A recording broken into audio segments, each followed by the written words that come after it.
माता शबरी का वर्णन वाल्मीकि रामायण और रामचरितमानस दोनों में मिलता है। वे भगवान श्री राम की अनन्य भक्त थीं। उन्होंने श्री राम को माता सीता की खोज करने के लिए आगे का रास्ता बताया था। माता शबरी कौन थी और वे किसकी शिष्या थी? आगे जानिए उनके बारे में ये खास बातें। धर्म ग्रंथों के अनुसार फाल्गुन मास के शुक्ल पक्ष की पंचमी तिथि को शबरी जयंती का पर्व मनाया जाता है। कई स्थानों पर इस दिन माता शबरी की स्मृति यात्रा निकाली जाती है। माता शबरी का असली नाम श्रमणा था।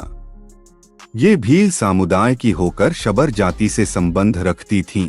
इसी वजह से इन्हें शबरी कहा जाने लगा। इनके पिता ने इनका विवाह एक युवक से तय किया था। विवाह से पहले परंपरा के अनुसार पशुओं की बलि दी जाने थी। उन पशुओं को देख श्रमणा का हृदय द्रवित हो गया और वे विवाह न करते हुए दंडकारण्य वन में पहुंच गई। यहाँ उन्होंने मतंग ऋषि की सेवा की और उन्हें अपना गुरु बना लिया। ऋषि मतंग ने ही शबरी को श्री राम की भक्ति करने का आदेश दिया और ये भी कहा कि श्री राम एक दिन तुमने मिलने यहीं आएंगे। श्री राम को खिलाए अपने बेर देखिए। न तो रामचरितमानस न ही वाल्मीकि रामायण में बेर का कोई जिक्र है। हाँ, पद्म पुराण में यह कथा अवश्य है। ऐसी सिद्ध नारी चाहे शबरी हो बेर खिलाएगी। शबरी राम के प्रति पूर्ण निष्ठा के साथ भक्ति में रंगी हुई थी।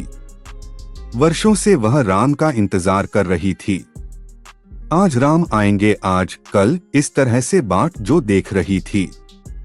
आने वाले रास्ते को झाड़ू से बुहारती, कंकड़ तिनके हटाती, और जब राम आ ही गए तो शबरी अपनापन भूल गई। वह तो कब से अंदर बाहर से राममय हो रही थी। राम के दर्शन से वह अपना ज्ञान वैराग्य सब भूल गई। उसे अपनी सुध ही नहीं रही। जैसे वह खुद बेर चख कर खाती थी, वैसे ही माता शबरी ने श्री राम को भी अपने हाथों से अत्यंत स्नेह से अपने हृदयेश को खिलाने लगी। भगवान की तो प्रतिज्ञा ठहरी। श्री राम भी बेर खाने लगे। यही तो माता शबरी की भक्ति थी, जो माता शबरी के हाथों से श्री राम जी ने बेर खाए।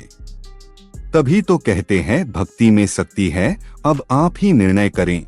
हम तो शबरी की नवधा भक्ति को नमन करते हैं। राम जी ने इन्हें भामिनी कहकर संबोधित किया। पूर्व जन्म में कौन थी माता शबरी? पौराणिक कथाओं के अनुसार शबरी पूर्व जन्म में एक रानी थी। उनका नाम परमहिषी था। एक बार रानी परमहिषी राजा के साथ किसी धार्मिक कार्यक्रम में गईं। वहां उन्होंने ऋषियों का एक समूह देखा जो भगवान की भक्ति में मगन था। रानी परमहिषी का मन भी उन ऋषियों के बीच बैठकर भजन करने को कर रहा था, लेकिन राजा ने उन्हें ऐसा करने से रोक दिया। व्यथित होकर रानी गंगा तट पर पहुंची और गंगा माता से याचना की कि अगले जन्म में मुझे न तो रूप चाहिए और न ही रानी पद। मैं सिर्फ भगवान की भक्ति करना चाहती हूँ। इतना कहकर रानी ने जल समाधि ले ली और अगले जन्म में शबरी के रूप में जन्म लिया।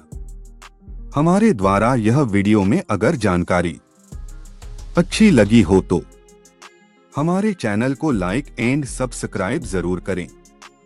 आपका अपना दोस्त प्रिंस टाटावत ज्ञान ऑफिशियल।